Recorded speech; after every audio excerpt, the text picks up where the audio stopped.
Hello, I am Milton Hourcade, and I have 54 years of experience as UFO investigator and as someone who has been studying the UFO subject for many decades. And this time I decided to present to you this video in which I try to break the ground for a new ufology. Please follow me. Since the case that started it all, and of course I am referring to Kenneth Arnold on June 24, 1947, the issue of the flying saucers, as they were initially called, or UFOs, as they technically were designated after 1952, has developed the interest and even the emotion of millions and millions of people throughout the world. Decades have gone, but the UFO subject remains there as a matter of interest for certain circles, organizations, lecturers, writers, filmmakers, symposiums, investigators, and scholars. What started to be something dealt with mentality of a club by some people called also the attention of the United States Air Force, who engaged in a series of projects, starting with Sign and ending with Blue Book, where the prominent figure was Captain Edward J. Ruppelt, and Major General John A. Sanford was in charge of giving the most famous press conference ever done about the UFO subject. The main question finally is this: is it there something in the skies that is not the product of human intelligence? Of course the answer is yes, because there are an enormous amount of things in the sky that were there before the man appeared on Earth. Galaxies, stars, planets, moons, comets, meteorites, optical phenomena of reflection and refraction, like some pillars, subsuns and glories, electrical phenomena, some of which have strange characteristics, like the ball lightning, St. Elmo's fire, or ghosts and sprites, holes in the clouds and lenticular clouds, ion plasma in a variety of circumstances and with astonishing characteristics. The first problem the investigators face is that the vast majority of the people are not aware of many of these phenomena. And when they see them, the surprise and the impossibility to understand them is all one.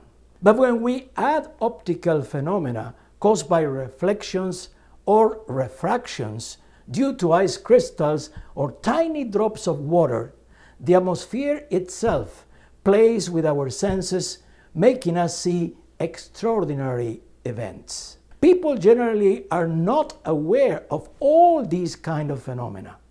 And to complicate even more the possibilities of what could be seen in the skies, we must add the product of human ingenuity, science, and technology.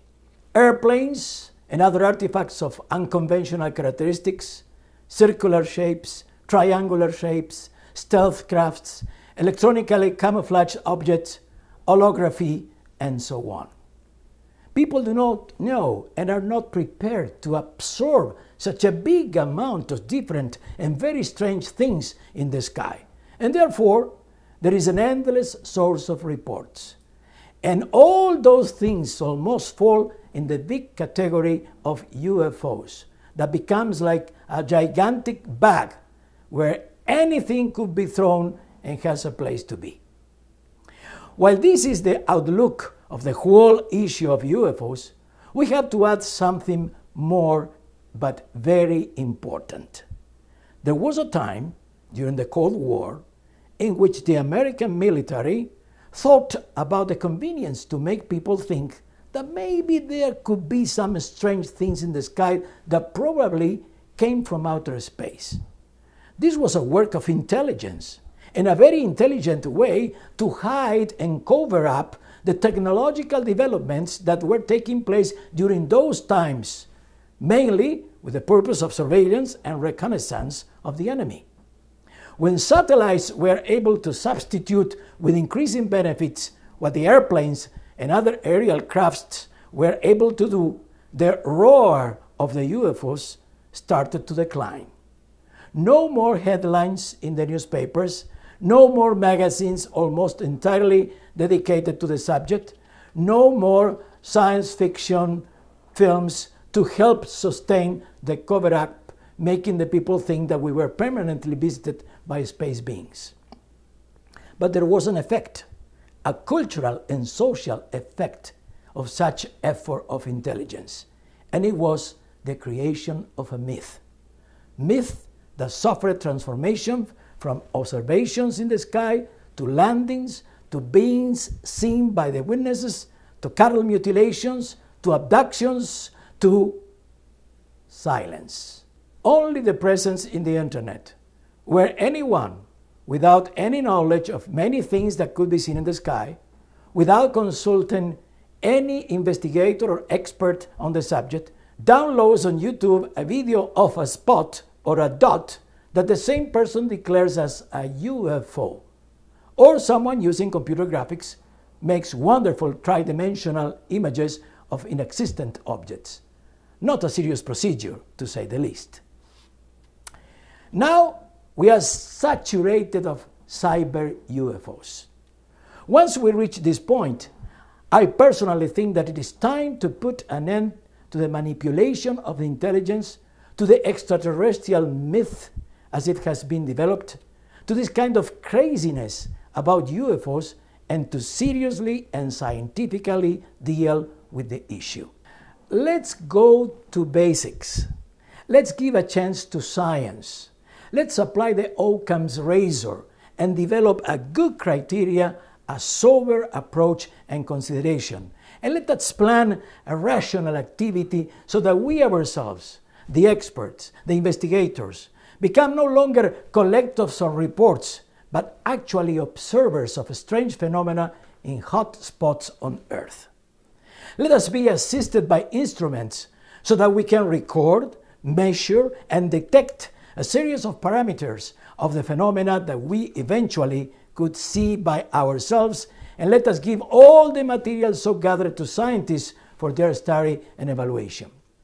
Because beyond the myth and beyond the confusion or misinterpretation of the people in the market, there certainly are things in the air that demand our attention and investigation. Those are the things that I call the real UFOs. Nocturnal phenomena shining in the sky with different colors and capable of incredible maneuvers that can divide themselves into 2 or 3 parts and later come together again as just one thing. Phenomena that could affect even the very texture of the human brain, that could lead us to have hallucinations. Those are the real UFOs. Are they a natural phenomenon still unknown? Are they the product of an ultra-secret projects of some nation or consortium? Are they the product of exotechnology? And if so, do they come from space, from a parallel universe, or from another time? These are the main questions posed in front of us. We, the investigators and experts, have to deal with these questions. You, the people, could help us by reporting what you see, just giving us the facts without any speculation or interpretation of your part. And you could help us giving us your support with your opinion in favor of our work. I recommend you to keep well informed going online to http://www.uapsg.com. In the meantime, to know more about the UFO subject itself and about what could be done to try to answer the questions that I referred to, I would like to invite you and announce that soon there will be available my book, In Search of Real UFOs. Go to your favorite place where you look for books and enjoy the reading of my book. You will be surprised to find a book about UFOs totally different to all that you could have read before. I promise you that.